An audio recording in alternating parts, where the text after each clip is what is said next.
Voici la première partie de cette histoire en 3 chapitres, présentée par notre studio de production audio. À 8h47, 4 missiles balistiques anti-navires quittent leur rampe de lancement mobile le long du littoral iranien, avec un intervalle de 9 secondes entre chaque tir. Le radar SPY-1D du porte-avions USS Abraham Lincoln les détecte tous les 4 simultanément. Non pas un point isolé, non pas une séquence ordonnée. 4 ascensions abruptes depuis 4 positions distinctes réparties le long des côtes du golfe Persique. Chacun suit cette trajectoire balistique quasi verticale qui fait du missile ce qu'il est véritablement. Pas un missile de croisière rasant la surface de l'eau. Pas une roquette balistique classique empruntant les couloirs que les systèmes de conduite de tir Aegis interceptent depuis 30 ans.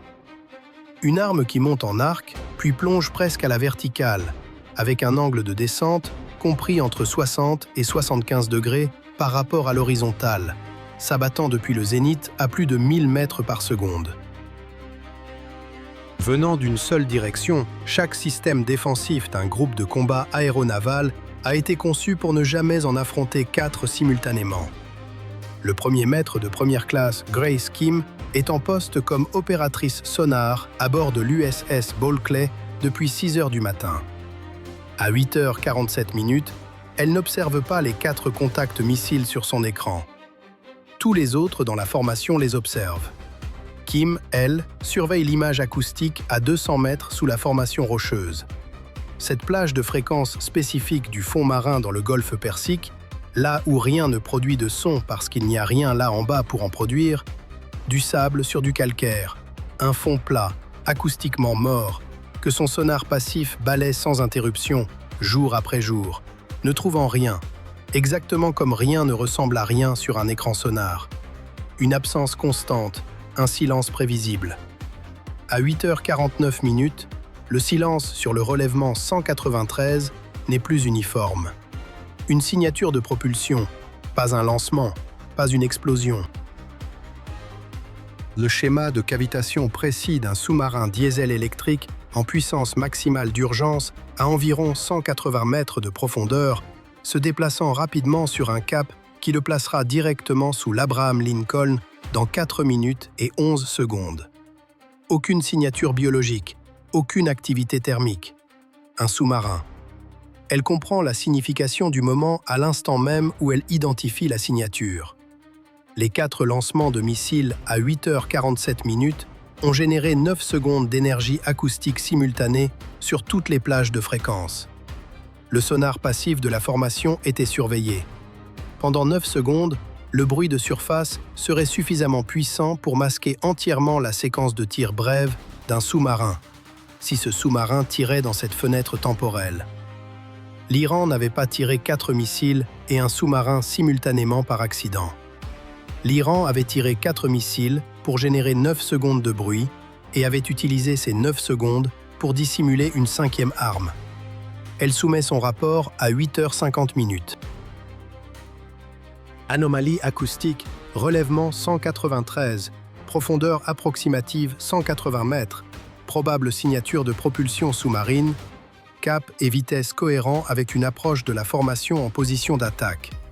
La réponse revient à 8h53. Anomalie acoustique compatible avec une activité biologique dans la couche profonde du golfe Persique. Aucune autre mesure requise. Kim fixa la réponse pendant 1,4 secondes.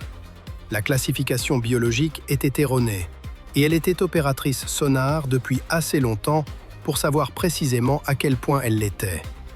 La signature sur le relèvement 193 présentait une fréquence de propulsion de 87 Hz et un schéma de cavitation correspondant à la vitesse de pale de l'hélice d'un sous-marin de classe Gadier en régime d'urgence.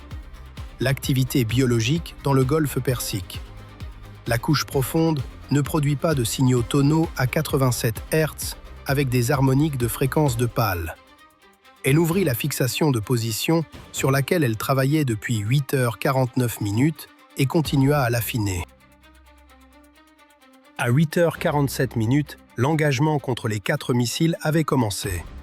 Cette arme est le tueur de porte-avions iranien, un missile balistique mono-étage à propergol solide conçu dans un but unique, non pas pour la défense côtière, non pas pour le déni d'accès, non pas pour la dissuasion. Tuer des porte-avions. La tête explosive de 650 kg descend selon un angle quasi vertical, délibérément choisi parce que chaque système défensif d'un groupe de combat aéronaval est configuré pour la géométrie des menaces horizontales. Les canons de défense rapprochés tirent depuis les flancs. Les intercepteurs SM-6 développent des solutions de conduite de tir pour des cibles traversant l'espace aérien.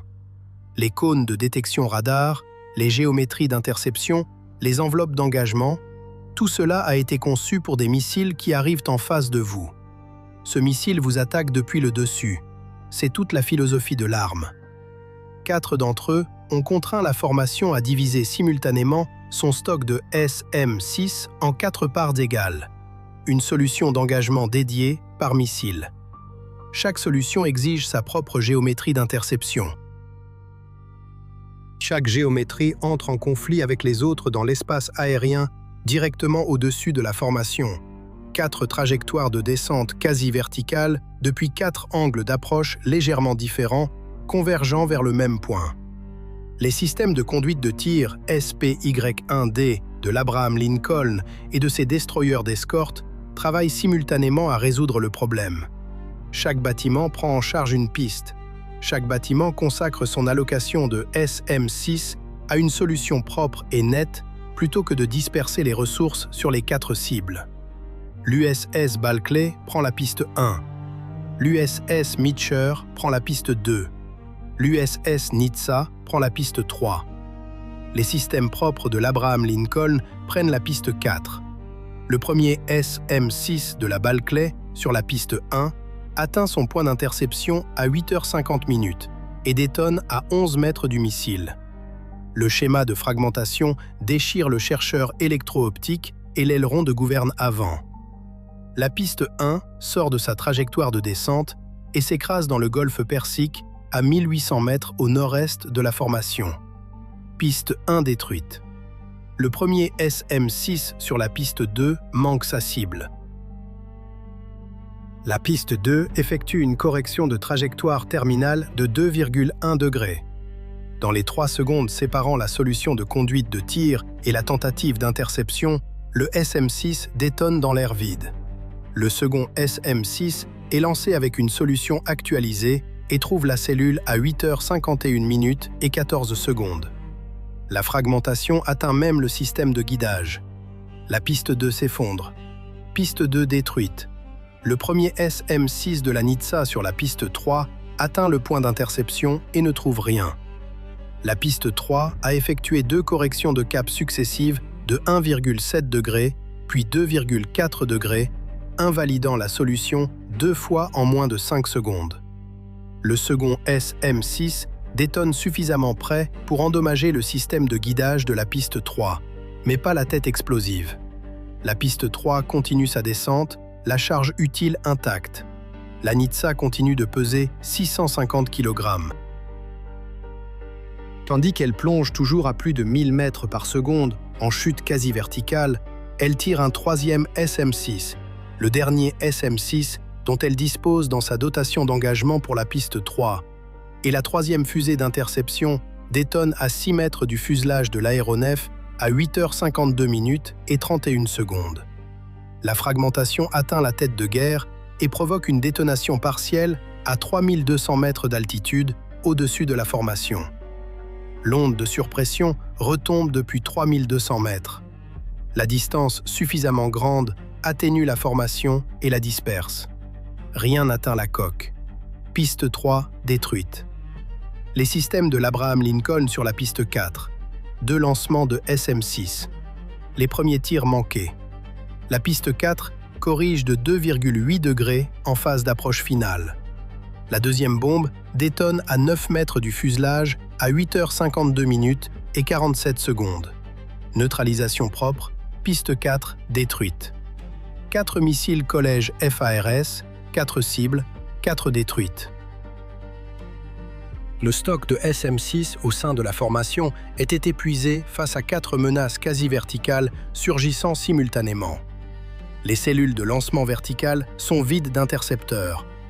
À 8h53, le sous-marin de classe Gadier sur le relèvement 193 prit feu. Kim avait déterminé la position à 19 mètres près.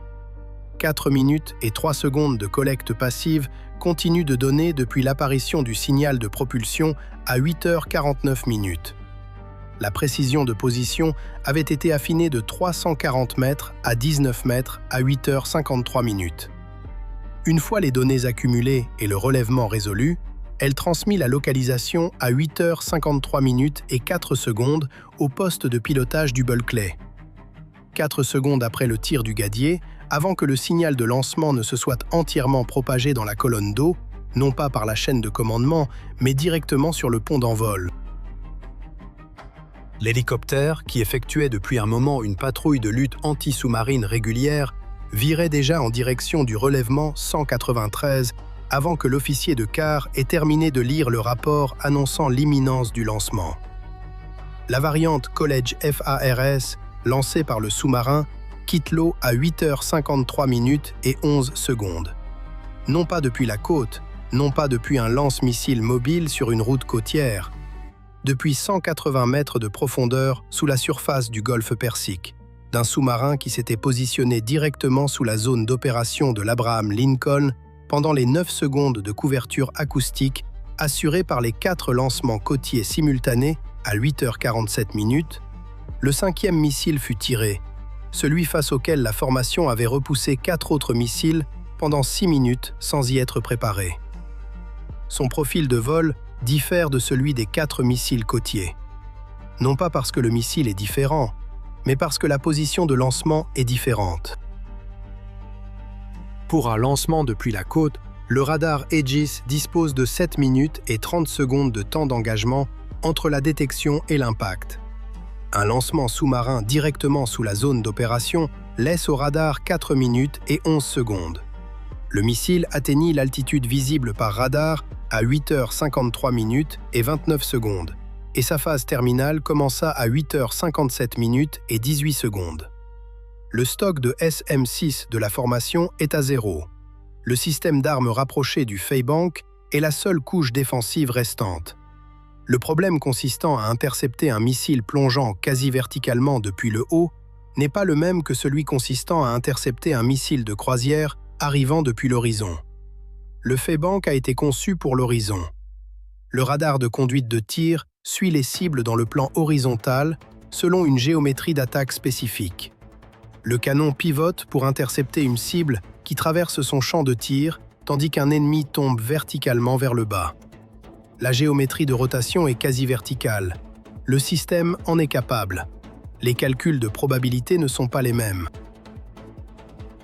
L'hélicoptère atteignit la position de largage à 8h54. La localisation de Kim. 19 mètres de précision issus de 4 minutes et 3 secondes de collecte passive d'une signature de propulsion interprétée comme une activité biologique.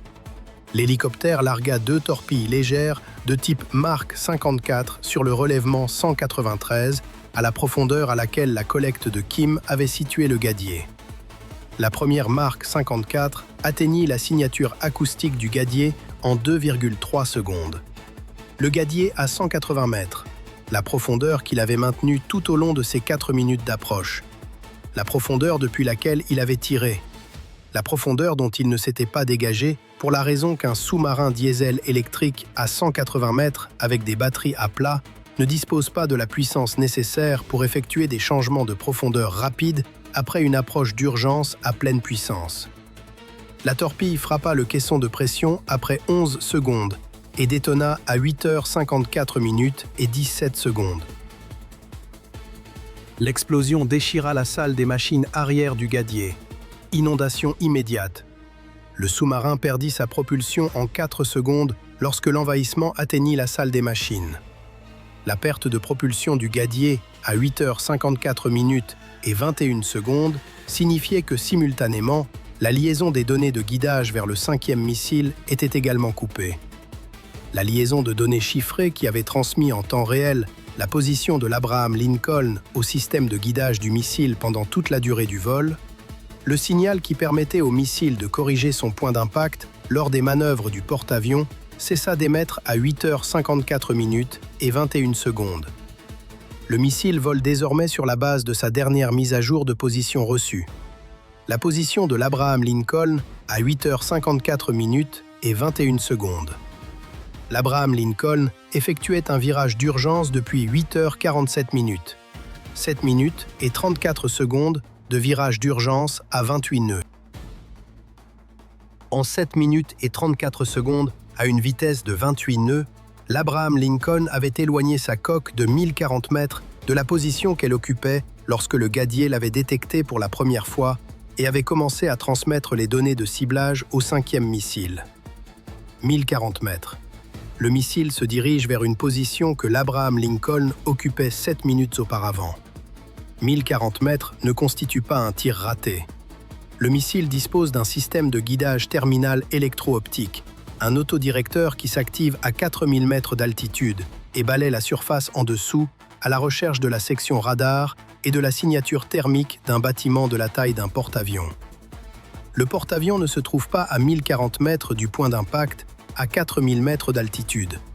À 4000 mètres, le cône de recherche de l'autodirecteur couvre une surface d'un diamètre d'environ 2200 mètres. L'Abraham Lincoln, 337 mètres de longueur, 100 000 tonnes et équipé de 4 turbines à gaz, se trouve à l'intérieur de ce cône. L'autodirecteur acquiert le porte-avions à 8h57 minutes et 44 secondes à 4000 mètres d'altitude et commence sa correction. Le guidage terminal prévoit 1 minute et 34 secondes et 4000 mètres de descente pour corriger un décalage latéral de « il restait 1040 mètres à parcourir ».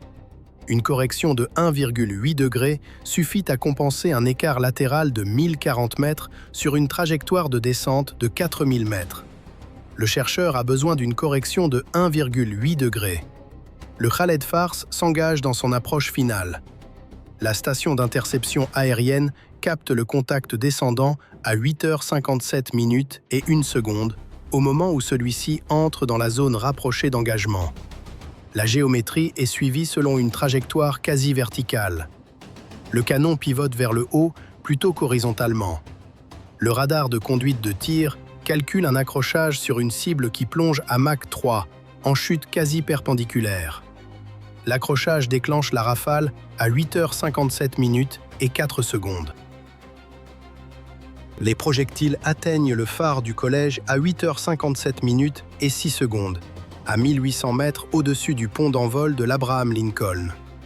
L'impact frappe la section de guidage avant du missile ainsi que le boîtier du chercheur électro-optique. Le chercheur est détruit en 0,04 secondes par fragmentation. La détonation pénètre la cellule du missile. Le guidage de phase terminale se coupe à 1800 mètres d'altitude.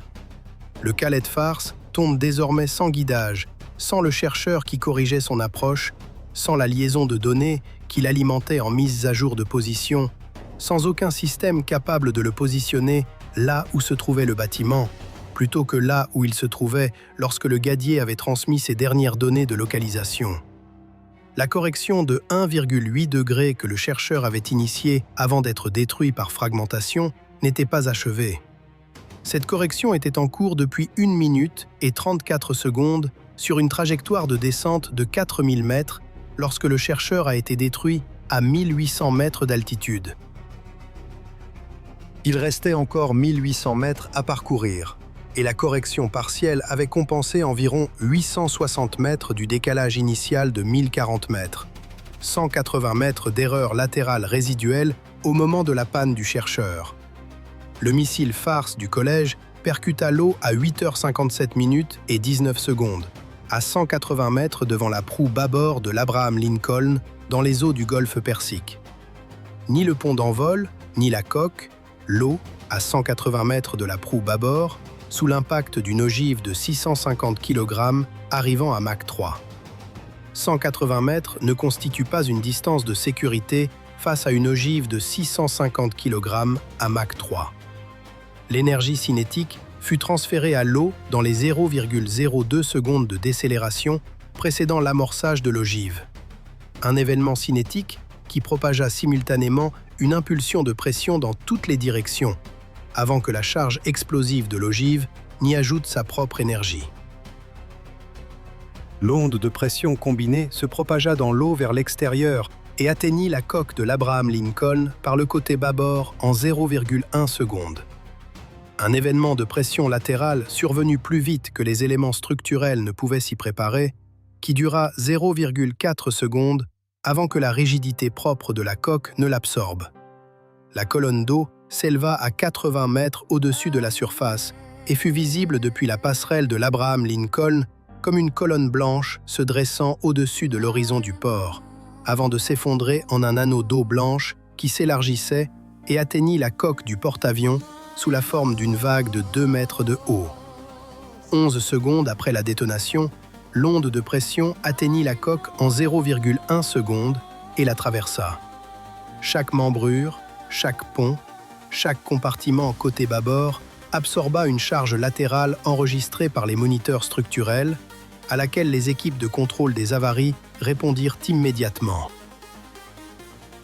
6 membres d'équipage perdirent la vie à cause du choc, non pas à cause de l'onde de pression elle-même, non pas à cause des éclats, mais à cause du choc structurel qui se propagea à travers la construction de la coque et projeta des hommes contre des équipements et des cloisons pendant les 0,4 secondes que dura l'onde. 3 personnes furent grièvement blessées dans les compartiments les plus proches de la proue bâbord, là où l'onde les frappa avec le plus d'énergie avant de s'atténuer. 13 personnes subirent des blessures légères dans des compartiments plus éloignés, où l'onde avait perdu de sa puissance sans pour autant disparaître. Aucune rupture de coque, aucune inondation, aucun incendie. Les systèmes de surveillance structurelle de l'Abraham Lincoln confirmèrent à 8h58 l'intégrité de la coque dans tous les compartiments. Le bâtiment accusait une gîte de 0,3 degrés sur bâbord en raison de la pression asymétrique exercée sur la coque côté bâbord par l'onde. Une gîte que le système de ballast corrigea en 4 minutes et 11 secondes. 16 membres d'équipage se trouvaient à l'infirmerie. L'Abraham Lincoln était pleinement opérationnel à 9h03. Dans la salle sonar du Bulkley, Kim rédigeait son journal d'engagement à 8h58. Une seule entrée. Anomalie acoustique au relèvement 193, classée activité biologique par l'officier de quart à 8h53. Localisation établie à 19 mètres près. Transmise sans autorisation au pont d'envol à 8h53 et 4 secondes. Sous-marin de classe Gadier détruit à 8h54 et 17 secondes. La 5e roquette a frappé l'eau à 180 mètres du port à 8h57 et 19 secondes. Elle n'ajouta rien de plus. Ce n'était pas nécessaire. L'Iran avait tiré 4 missiles farces sur l'Abraham Lincoln et exploité les 9 secondes d'énergie acoustique générée pour dissimuler un sous-marin directement sous la formation. La formation avait repoussé les 4 missiles qui la survolaient et localisé le sous-marin 4 secondes après son tir, parce qu'un opérateur sonar avait passé 4 minutes à établir une localisation à partir d'une signature de propulsion que la chaîne hiérarchique avait qualifiée d'activité biologique et l'avait transmise sans autorisation au pont d'envol dès l'instant où le sous-marin avait tiré. La 5e roquette avait frappé l'eau à 180 mètres de la coque plutôt que le pont d'envol parce que le Gadier avait cessé de fonctionner à 8h54 et 21 secondes.